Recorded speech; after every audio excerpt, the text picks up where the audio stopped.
Urdu novel Himalaya किस्त number 134। शीरान ने एडा डिम्पल को देखा। सरसरी सी निगाह थी, लेकिन दूसरे ही लम्हे एडना ने उसे बुरी तरह चौंकते महसूस किया। वो शशतर खड़ा रह गया था। एडना कनखियों से इसका जायजा ले रही थी। इसके दिल में मुसर्रत की लहरें उठ रही थी। वो अपने मकसद में कामयाब हो गई थी। शीरान पागलों के से अंदाज में उसे घूर रहा था। फिर जब एडना स्टॉल से चंद चीजें खरीद कर पलटी तो उसने शीरान पर एक उचटती सी निगाह डाली और आगे बढ़ गई। शीरान उसके पीछे चल पड़ा था। एडना थोड़ी देर तक इधर उधर स्टॉलों पर फिरती रही। शीरान मुसलसल उसके ताक़ुब में था। फिर एडना अपने कार के नजदीक पहुंच गई। मोहनलाल भी सूरत-ए-हाल का जायजा ले चुका था। उसे हैरत थी कि वो शख्स किलाशी के पीछे पीछे क्यों आ रहा है। अगर वो किलाशी को जानता है तो उसने उससे बात करने की कोशिश क्यों नहीं की। बाहर तो ये सब कुछ सोचना उसका काम नहीं था। एडना डिम्पल कार में आकर बैठी और आहिस्ता से मोहनलाल से बोली, मोहन वो मेरे तो मुतवज्जो हो चुका है, गाड़ी स्टार्ट करो और उसे इतना मौका दो कि वो खुद भी कोई सवारी तलाश कर सके। तो मैडम, क्या वो आपका ताक़ुब करेगा? हाँ, एडना डिम्पल ने जवाब दिया। मोहनलाल ने गर्दन हिलाई और गाड़ी को सेल्फ लगाने लगा। एडना ने कनखियों से देखा। शीरान बेचैनी से किसी सवारी की तलाश में इधर उधर निगाहें दौड़ा रहा था, लेकिन कुर्बो जवार में सवारी मौजूद नहीं थी। मोहनलाल को भी एहसास हो गया कि उसे सवारी तलाश करने में दिक्कत पेश आएगी। चुनांचे उसने सेल्फ बंद किया और नीचे उतरकर कार का बोनेट उठा दिया और खामखा छेड़छाड़ करने लगा। शीरान वहां से आगे बढ़ गया था। थोड़ी देर बाद उसे टैक्सी नजर आ गई। उसने जल्दी से इशारा करके रोक दिया। फिर वो टैक्सी में बैठ गया। एडना ने मैनीखेज अंदाज में मुस्कुराते हुए गर्दन हिला दी। ठीक है मोहनलाल, बस अब चलो, इस तरह कि उसे हमारा ताकुब करने में दिक्कत महसूस ना हो। मोहनलाल ने इस बात में सर हिलाया और कार स्टार्ट करके आगे बढ़ा दी और शीरान की टैक्सी उनका ताकुब करने लगी। फिर टैक्सी उनके कार के पीछे पीछे उस इमारत तक पहुंच गई जहां एडना डिम्पल का क़याम था। चौकीदार ने गेट खोला और कार कंपाउंड में दाखिल हो गई। एडना कार से उतर आई और मोहनलाल से मुखातिब हुई। ठीक है मोहनलाल, अब तुम आराम करो, लेकिन अभी यहाँ से जाने की जरूरत नहीं। मुमकिन है मुझे तुम्हारी जरूरत पेश आए। मोहनलाल ने गर्दन झुका दी और एडना डिम्पल अंदर चली गई और ड्राइंग रूम में पहुंचकर वो खिड़की खोल दी जिससे गेट नजर आता था। पर्दे की ओर में खड़ी होकर वो बाहर देखने लगी। पता नहीं टैक्सी वहां रुकी थी या नहीं। शीरान अब इस सिलसिले में क्या अकदाम करेगा। ज्यादा देर नहीं गुजरी थी कि उसने गेट पर शीरान को चौकीदार से बातें करते देखा। चौकीदार उसे कुछ बता रहा था। फिर उस अपने साथ लिए बरामदे की तरफ आने लगा। एडना डिम्पल खुशी से बेकाबू हुई जा रही थी। थोड़ी देर बाद मोहनलाल ने बरामदे में शीरान का इस्तकबाल किया और फिर वो इसे अपने साथ लिए हुए ड्राइंग रूम में चल पड़ा। एडना डिम्पल संभल कर बैठ गई थी और हर लम्हा आहटों की मुंतजिर थी। चंद लम्हों के बाद ड्राइंग रूम के दरवाजे पर दस्तक हुई और मोहनलाल ने अंदर दाखिल होकर कहा, मैडम, एक साहिब आपसे मिलना चाहते हैं, कहते हैं बहुत जरूरी काम है। बुलाओ, कौन है? एडना डिम्पल ने हत्तुल इम्कान लहजा और आवाज बदल कर कहा और चंद लम्हों बाद शीरान अंदर दाखिल हो गया। उसका चेहरा सुर्ख हो रहा था और उसके अंदाज में ही जान पाया जाता था। वो अंदर पहुंच गया। फिर इसने वापस मुड़कर मोहनलाल से कहा, ठीक है तुम जाओ, मैं मैडम से बात करूंगा। आइए मिस्टर, अफसोस है मैं आपको पहचान नहीं सकी, तशरीफ रखिए, इसने मुहज्जब लहजे में शीरान से कहा। लेकिन शीरान अपनी जगह खड़ा उसे घूरता रहा। एडना डिम्पल ने चौंकने की अदाकारी की, फिर तजुब से बोली, क्या बात है, आप कौन साहिब है और मुझसे क्या काम है? उसने अपने अंदाज को हत्तुल इम्कान इरावती से मुशाबा करने की कोशिश की थी। शीरान पत्थर के बूत की तरह साकित और जामिद खड़ा था। एडना डिम्पल खुद ही चंद कदम आगे बढ़कर उसके नजदीक पहुंच गई और बेचैन लहजे में बोली, मिस्टर, मैं आपसे पूछ रही हूँ, आप क्यों मुझसे मिलना चाहते हैं? तुम जिंदा हो? जिंदा हो तुम? शीरान की भराई हुई आवाज उभरी, जी, क्या मैं आपको मुर्दा नजर आ रही हूँ? क्या मतलब है आपका? ओ नहीं नहीं, तुम इरावती हो ना? शीरान ने भराए हुए लहजे में पूछा और एडना डिम्पल ने चौंकने की अदाकारी की। इरावती? इरावती को तुम कैसे जानते हो? क्या तुम उसके शनासा हो? तुम कौन हो? जो मैं पूछ रहा हूँ उसका जवाब दो। मेरा नाम कैलाशी है। लेकिन तुमने इरावती का नाम क्यों लिया? क्या तुम किसी इरावती को जानती हो? शीरान ने बेचैनी से पूछा। हाँ, क्यों नहीं, वो मेरी बहन थी, हरनपुरा में रहती थी। पूरा इलाका ही हमारा मलकियत था। लेकिन थोड़े दिन कबल एक मनहूस दिन मुझे इसके कत्ल की इत्तला मिली। वो खत्म हो गई, बेचारी। ओ, तुम इरावती की बहन हो? शीरान ने अजीब से लहजे में पूछा। हाँ, मेरा नाम कुमारी कैलाशी है। लेकिन इरावती ने कभी तुम्हारा तज़किरा नहीं किया। क्या मतलब? क्या तुम मुझसे अपना तारुफ नहीं कराओगे? बैठ जाओ, अजीब इंसान हो, मुझसे मिलने भी आए हो और इस तरह खड़े हो जैसे बैठना पसंद नहीं करोगे। ओह नहीं, ये बात नहीं, शीरान ने चौंक कर कहा और फिर एक सोफे पर बैठ गया। एडना इसके बिल्कुल सामने बैठी। उसने कहा, तुम मेरी बहन की शनासा कैसे हो? पहले तुम ये बताओ कि इरावती ने मुझसे तुम्हारा तज़किरा क्यों नहीं किया था? भला मैं क्या बता सकती हूँ? मैं तो ये भी नहीं जानती कि इनसे तुम्हारे ताल्लुकात कैसे थे। मुमकिन है तुम्हारे ताल्लुकात इनसे इतने गहरे ना हो कि उन्होंने तुमसे मेरा तज़किरा करना ज़रूरी ना समझा हो। नहीं, मेरे इनसे बहुत गहरे ताल्लुकात थे। मेरा नाम शीरान है।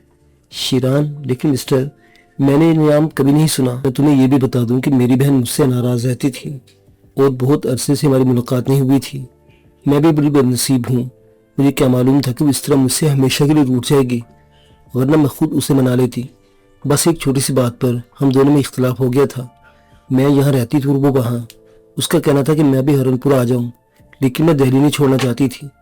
ये इख्तलाफ हमारे दरमियान इस कदर बढ़ा कि उसने एक बार मुझे बहुत सख्त सुस्त कहा और कहा कि आइंदा मेरी शक्ल भी देखना पसंद नहीं करेगी।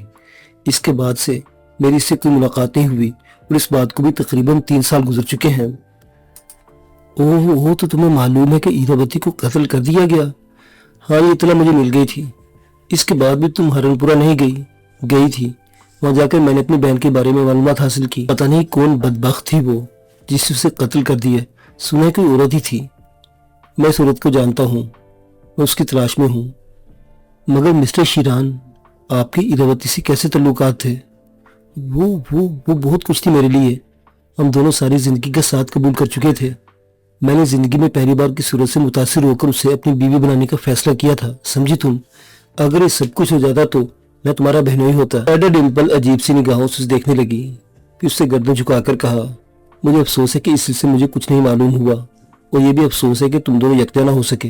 वैसे मिस्टर शीरान, आप मेरी बहन की हिफाजत ना कर सके, कोई भी उसकी हिफाजत ना कर सका।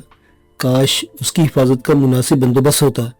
एडा डिम्पल के हलक से सिसके उभरने लगी। शीरान बेचैनी से अपनी जगह से उठा और उसके नजदीक आकर बैठ गया।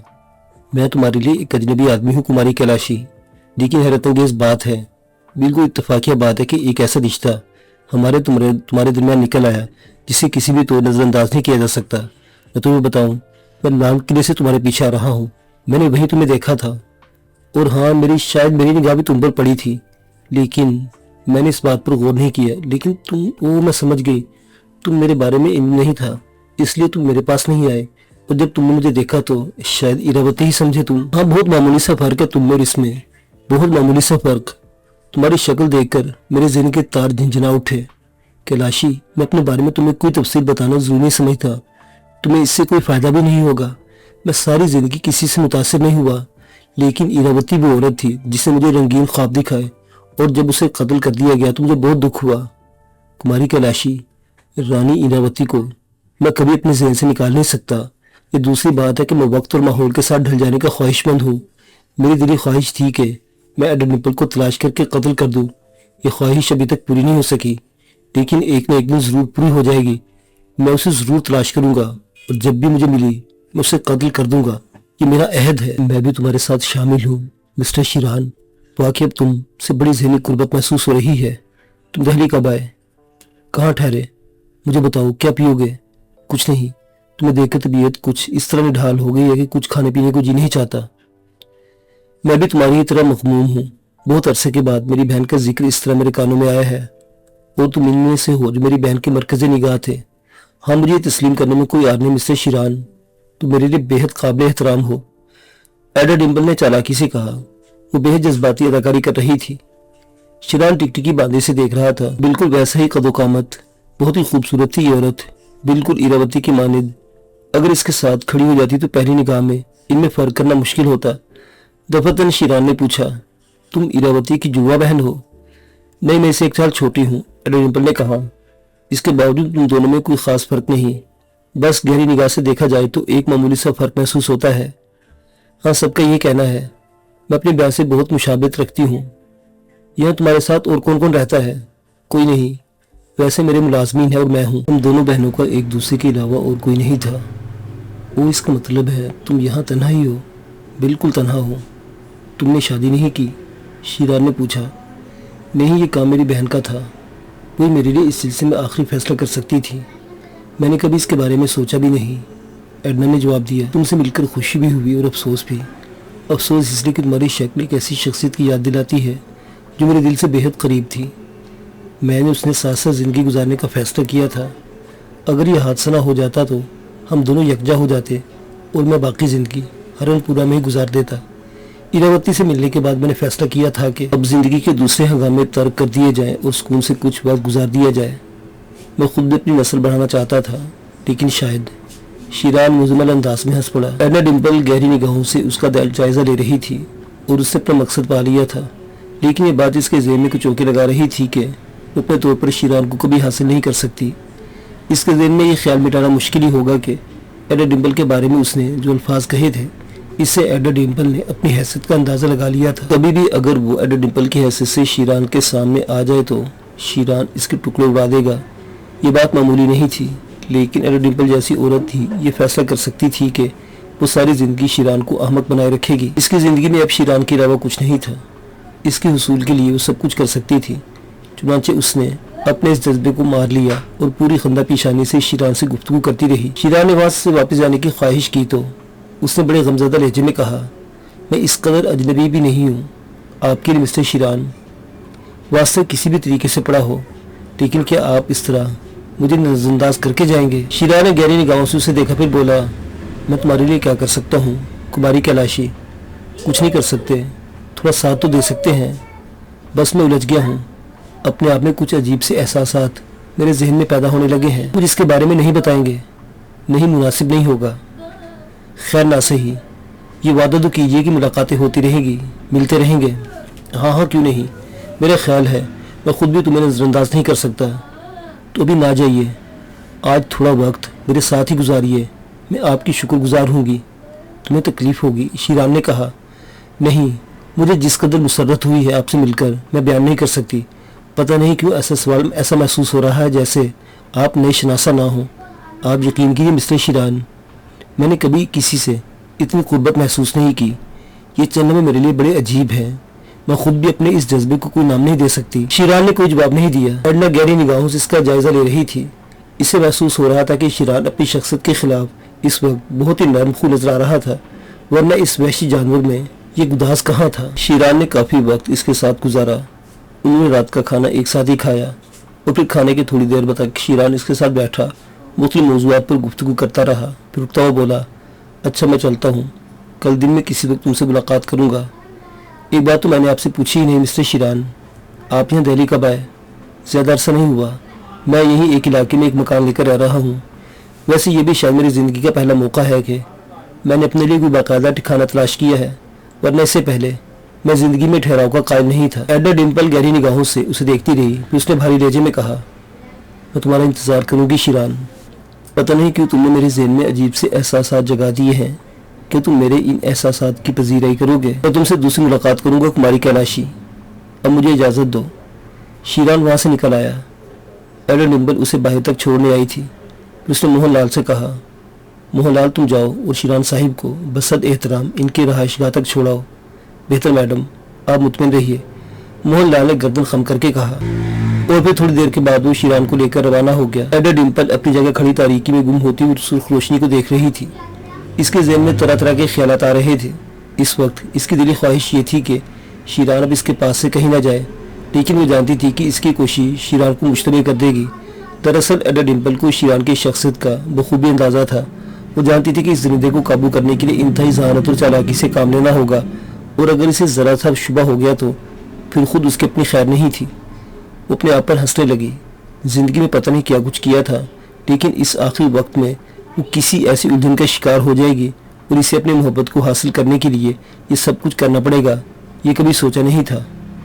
अपने बारे में गौर करती तो उसे खुद पर झुंझलाहट महसूस होती। आखिर वो एक इंसान के लिए इस कदर पागल क्यों हो गई? लेकिन शायद इंसान इसी का नाम है, किसी को ना महसूस करे तो सारी ज़िंदगी ना महसूस करे, और जब महसूस कर ले तो इस एहसास के अलावा इसका सरमाया और कुछ नहीं रह जाता। आहिस्ता कदमों से चलती वो ड्राइंग रूम में आ गई, फिर खिड़की से बाहर निगाह जमा दी, जहाँ बेकरार तारीकी के अलावा कुछ नहीं था। बादशाह खान नोमान खान को लेकर हरनपुरा पहुँच गया था। इस इलाके के मुकम्मल इख्तियारात नोमान खान के पास थे और फ्लैक और हिक्सन इसके मुआवन की हैसियत से इसकी हर खिदमत बजा लाने के लिए तैयार थे। बादशाह खान को सूरत हाल के बिगड़ने का एहसास हो रहा था। दर हकीकत वो खुद भी बेहद बददिल हो गया था। शीरान तो उनके लिए एक ऐसा नासूर बन गया था जिसका कोई इलाज नहीं था। बार बार उनके खिलाफ कामयाबी हासिल करके निकल जाता और वो इसके लिए कुछ भी ना कर सकते थे। ये कैफियत बादशाह खान के लिए बेहद नाखुशगवार थी। इसकी समझ में नहीं आता था कि शीरान के खिलाफ क्या करे, किस तरह इसे काबू में करके पीस डाले। نعمان خان کی کیفیت بری طرح بگڑی ہوئی تھی۔ اس نے ہرنپورہ پہنچ کر اپنے آپ کو ایک کمرے میں بند کر لیا تھا۔ اب 24 گھنٹے ہو چکے تھے۔ اسے کچھ کھایا تھا اور نہ ہی پیا تھا۔ بادشاہ خان کئی بار اس کے کمرے کے دروازے پر دستک دے کر اسے پکار چکا تھا، لیکن نعمان خان نے کہہ دیا تھا کہ وہ آرام کرنا چاہتا ہے۔ اس وقت بھی رات کا تقریباً 1 بجا تھا۔ بادشاہ خان اس کے لیے پریشان تھا۔ نعمان خان کے کمرے میں روشنی ہو رہی تھی۔ بادشاہ اپنے کمرے کے دروازے سے بیٹھا بار بار اس کی طرف دیکھ رہا تھا۔ پھر دفعتاً اس نے نعمان خان کے کمرے کا دروازہ کھلتے دیکھا۔ نعمان خان باہر نکل آیا۔ بادشاہ خان نے خود بھی اپنی جگہ چھوڑ دی اور اس کے قریب پہنچ گیا۔ نعمان خان کہاں جا رہے ہو؟ اوہ بابا خان میں پاگل ہو رہا ہوں۔ مجھے محسوس ہو رہا ہے کہ میری ذہنی صلاحیتیں ختم ہوتی جا رہی ہیں۔ بابا خان، میں اس قابل نہیں ہوں کہ اس دنیا میں رہوں۔ میں اپنی زندگی کا صرف ایک ہی مقصد سمجھتا ہوں، شیران کی تلاش اور اس کی موت۔ اس کے علاوہ مجھے افسوس ہے بابا خان، میں کوئی اور کام کرنے کے قابل خود کو محسوس نہیں کرتا۔ نعمان خان، میں نے مسلسل سی آرام سے رابطہ قائم کر رکھا ہے۔ مقامی حکومت ہمارے لیے بھرپور تعاون کر رہی ہے۔ اب تو تم صورتحال سے واقف ہو چکے ہو، جانتے ہو کہ تنظیم کتنے بڑے مقصد کے لیے یہاں کام کر رہی ہے، اور اس مقصد کامیابی کی ذمہ داریاں تمہارے شانوں پر ڈال دی گئی ہیں کہ تم یہ ثابت کرنا چاہتے ہو کہ تم ان ذمہ داریوں کو اٹھانے کے قابل نہیں ہو۔ میں یہ ثابت نہیں کرنا چاہتا بابا خان، بلکہ اس کا اعلان کرنا چاہتا ہوں کہ میں اس منصب کو نہ سنبھال سکوں گا۔ واقعی میں محسوس کر رہا ہوں بابا خان کہ میں ان کارروائیوں کے لیے ایک ناکارہ آدمی ہوں۔ وہ شخص جو ایک آدمی کو گرفتار نہ کر سکے، وہ جو ایک آدمی کو حاصل نہ کر سکے، کیا وہ اتنی بڑی ذمہ داری اٹھانے کے قابل ہے؟ یہ تمہارا وقتی جنون ہے نعمان خان۔ تمہیں رضا خان کی ہلاکت پر جتنا صدمہ ہو کم ہے۔ میں تمہاری دلی کیفیت سمجھتا ہوں، لیکن بیٹے، زندگی اسی کا نام ہے۔ ہم نے بہت سے صدمے برداشت کیے ہیں، ہمیں رضا خان کے صدمے کو بھی برداشت کرنا ہوگا۔ بڑا مقصد حاصل کرنے کے لیے چھوٹے مقصد کو نظر انداز کرنا پڑتا ہے۔ میں جانتا ہوں کہ رضا خان کی موت کوئی چھوٹی بات نہیں، لیکن اگر دشمن ہمارے سامنے ہو تو ہم اس کے خلاف سب کچھ کر سکتے ہیں۔ شیران کو تلاش کرنا پڑے گا۔ تم ابھی ہندوستان میں ہی ہو، ہماری ہر طرح سے معاونت کی جا رہی ہے، وہ یہاں سے باہر نہیں نکل سکے گا۔ ہم نے مکمل طور پر انتظامات کر لیے ہیں۔ انتظار کرو نعمان خان، اس وقت کا انتظار کرو جب وہ ہمارے قابو میں آ جائے۔ یہ انتظار شاید ہمیں ساری زندگی کرنا پڑے گا بابا خان۔ میں چاہتا ہوں کہ واپس چلا جاؤں۔ مجھے احساس ہو رہا ہے کہ میں نے یہاں کر غلطی کی ہے۔ میں وہیں جا کر اسے تلاش کرنا چاہتا ہوں۔ اب تو میری زندگی کا صرف ایک ہی مقصد رہ گیا ہے، خود مر جاؤں یا اسے ہلاک کر دوں۔ بادشاہ خان لاجواب سا ہو کر نعمان خان کی شکل دیکھنے لگا، پھر اس نے کہا، نعمان خان میرے بچے، میں نے اتنی دولت کمائی ہے کہ تو اور تیرے تمام بھائی ساری زندگی اسے خرچ کریں تو ختم نہ ہو۔ دولت دوسری چیز ہوتی ہے اور منصب دوسری چیز۔ میں پہاڑوں میں تجھے وہ مقام دلانا چاہتا ہوں جو میری آرزو ہے۔ میں تو ضعیف ہو چکا ہوں اور قریب المرگ ہوں۔ موت کسی بھی وقت میرا دامن تھام سکتی ہے، لیکن میں فیروز خان کی نسل کو پہاڑوں کا حکمران دیکھنا چاہتا ہوں۔ تنظیم جن اغراض و مقاصد کے لیے کام کر رہی ہے وہ بہت وسیع ہیں۔ مجھ سے وعدہ کیا گیا کہ جب وہ پہاڑوں میں آپریشن شروع کریں گے تو مجھے وہاں کی مکمل حکمرانی دی جائے گی۔ میں اپنے طور پر یہ سب کچھ اس لیے نہیں حاصل کرنا چاہتا تھا، بلکہ اس کے لیے میں نے ہمیشہ چشمے تصور میں تجھے سامنے رکھا ہے۔ نعمان خان، میری یہ آخری خواہش پوری ہو لینے دو میرے بچے۔ اس کے بعد میں نہیں کہہ سکتا کہ میں اپنے دل میں کبھی کوئی اور خواہش پیدا کرنے کے لیے زندہ رہوں گا یا نہیں۔ میں تجھے ایک مشورہ دینا چاہتا ہوں نعمان خان، اگر تو پسند کرے تو اسے قبول کر لے۔ اگر تو محسوس کرتا ہے تو یہاں رہ کر یہ تمام ذمہ داری نہیں سنبھال سکتا تو پھر میرے ساتھ بینکاک چل۔ میں تیرے سلسلے میں تنظیم کے ہیڈ کوارٹر سے بات کیے لیتا ہوں اور اس سے ہدایت لے لیتا ہوں۔ جیسی بھی تنظیم کی طرف سے ہدایت ملے گی تجھے وعدہ کرنا ہوگا کہ تو بھی اس پر عمل کرے گا۔ او بابا، شیران کو ایسے ہی چھوڑ دوں؟ نہیں بیٹے، اگر تو محسوس کرے کہ شیران کی تلاش کے لیے ہماری کارروائیوں میں کچھ کمی ہے تو بے شک تجھے اختیار ہے کہ تو ہمیں ہدایت دے۔ میں اس سلسلے میں Y3 ڈپارٹمنٹ سے آخری گفتگو کرنے کا خواہش مند ہوں، اور اگر تو پسند کرے تو خود بھی میرے ساتھ چل۔ نعمان خان چلنے میں سوچتا رہا، پھر اسے گردن ہلا کر کہا، ٹھیک ہے بابا خان، آپ یہ کام بھی کر لیں، لیکن مجھے اس کے کچھ نتائج نکلتے محسوس نہیں ہوتے۔ اگر کوئی ایسی ترکیب میرے ذہن میں ہوتی بیٹے جس کے ذریعے ہم شیران سے اپنا انتقام لے سکتے تو میں فوراً اس پر عمل کرتا، لیکن ابھی وہ ہماری نگاہوں کے سامنے نہیں ہے۔ سیارہ اسے تلاش کر رہا ہے۔ تو جانتا ہے وہ معمولی شخصیت کا مالک نہیں ہے، اتنے بڑے ملک کی سیکرٹ سروس کنٹرول کر رہا ہے۔ کہ تیرے خیال میں وہ شیران کو تلاش کرنے میں ناکام رہے گا؟ اس میں کچھ وقت ضرور لگ رہا ہے نعمان خان، لیکن آنے والا وقت ہمیں خوشخبری ہی سنائے گا۔ میرے لیے کوئی خوشخبری نہیں رہی بابا خان، تاہم میں تم سے اتنا برا بلا کہہ چکا ہوں کہ مجھے خود اپنے الفاظ پر شدید شرمندگی ہے۔ میں تمہارا دل نہیں توڑوں گا۔ سچی بات تو یہ ہے کہ جنون کے عالم میں بہت کچھ بک گیا تھا۔ تمہارے لیے ممکن میرا بھی تو اس دنیا میں سوائے تمہارے اور کوئی نہیں ہے، جیسا تم پسند کرو۔ میرے بچے، میں خود بھی اتنا ہی مغموم ہوں۔ تو کیا سمجھتا ہے؟ تم میرے ستون ہو۔ تم لوگ اور ستون اکھڑ جائے تو عمارت کمزور ہو جائے گی۔ یہ داغ تجھ سے زیادہ میرے سینے میں ہے اور میں اسے فراموش نہیں کر سکتا۔ بادشاہ خان نعمان خان کو لیے ہوئے اس تہہ خانے میں آیا جہاں ٹرانسمیٹر موجود تھا۔ اسی ہی عمل کے اس ٹرانسمیٹر پر اس نے تنظیم کے ہیڈ کوارٹر سے رابطہ قائم کرنا شروع کر دیا۔ ابتدائی مراحل سے گزرنے کے بعد اسے Y38 سے گفتگو کرنے کا موقع مل گیا اور چند لمحوں کے بعد دوسری طرف سے Y38 کی آواز سنائی دی۔ ہیلو نعمان خان، کیا بات ہے؟ نعمان خان نہیں، میں بادشاہ خان بول رہا ہوں۔ Y38، وہ بادشاہ خان، مجھے علم ہو کہ تم بھی وہیں موجود ہو۔ دوسری طرف سے آواز آئی۔ صرف اتنا علم ہوا ہے یا اس سے بھی زیادہ کچھ علم ہو چکا ہے؟ بادشاہ خان نے سوال کیا۔ میں تنظیم کے کسی بھی مسئلے سے ناواقف نہیں رہتا۔ مجھے اس بات کا پتہ چل گیا کہ دہلی میں رزاق خان کو شیران خان کے ہاتھوں قتل ہونا پڑا ہے۔ رزاق خان نعمان خان کا بھائی ہے نا؟ ہاں، اور یہ قتل شیران کے ہاتھوں ہی ہوا ہے۔ ہاں، میں کہہ چکا، مجھے علم ہے۔ مجھے بھی کچھ کہنے کی اجازت دی جائے۔ میں شکایت کرنا چاہتا ہوں جناب کہ ہمارے ذاتی مسئلے میں اس حد تک دلچسپی نہیں لی گئی جس حد تک لی جانی چاہیے تھی۔ مجھے تم سے اختلاف ہے بادشاہ خان کہ میں نے تنظیم کے تمام ارکان کو اور خود تمہیں اس بات کی اجازت نہیں دی تھی کہ تم شیران کو تلاش کرو اور اسے میرے پاس پہنچا دو۔ میں نے تم سے وعدہ بھی کیا تھا کہ اس سے جو انتقام لیا جائے گا تمہارے ہاتھوں لیا جائے گا۔ میں بس اسے ایک خاص مقصد کے تحت حاصل کرنا چاہتا تھا، لیکن کیا تم اس بات کا اعتراف نہیں کرو گے بادشاہ خان کہ تم خود بھی اس کی تلاش میں ہو اور اسے حاصل کرنے میں ناکام رہے ہو اور وہ پھر تم پر ایک کاری ضرب لگا کر نکل گیا ہے؟ مجھے بتاؤ بادشاہ خان کہ ایسے آدمی کے لیے تم یہ کیوں تصور کرتے ہو کہ ہم اسے فوراً پلائٹ میں سجا کر تمہارے سامنے پیش کر دیں گے؟ ہاں، تم سے بات آج بھی کہی جاتی ہے کہ شیران کی تلاش تنظیم کے ان تمام اغراض و مقاصد میں سے ایک ہے جن کے لیے وہ کام کر رہی ہے، اور بہت جلد کسی نہ کسی طور سے گرفتار کر کے قابو میں کر لیا جائے گا اور اس وقت تمہیں آزادی دی جائے گی۔ تم اس کے جو بھی سزا تجویز کرو، تنظیم کو اس پر کوئی اعتراض نہیں ہوگا۔ نعمان خان سے کہو کہ زندگی میں یہ واقعات ہوتے ہی رہتے ہیں۔ اگر وہ خود اپنے دشمن کو تلاش کرنے کے لیے اتنے عرصے سے تنگدو کرنے کے باوجود ناکام رہا ہے تو پھر تنظیم سے توقع کیوں رکھی جاتی ہے کہ وہ فوراً ہی اسے گرفتار کر لے؟ ہم نے کبھی تم سے انحراف تو نہیں کیا؟ میں جانتا ہوں جناب، مجھے علم ہے، واقعی ہم لوگوں کو اس بات کا اعتراف ہے شیران ہماری توقع سے کہیں آگے کی چیز ثابت ہوا ہے، لیکن کیا ہم اسے ناقابل وصول شہ قرار دے دیں؟ یہ میں نے کب کہا ہے تم سے؟ نعمان خان کی کیا کیفیت ہے؟ پاگل ہو رہا ہے، دیوانہ ہو رہا ہے، اور وہ یہ دیوانگی مجھے تشویشناک محسوس ہوتی ہے۔ کیا مطلب؟ میں سوچ رہا ہوں جناب کہ اس دیوانگی کے عالم میں وہ تنظیم کے مقاصد کے لیے بہتر طور پر کام کر سکے گا۔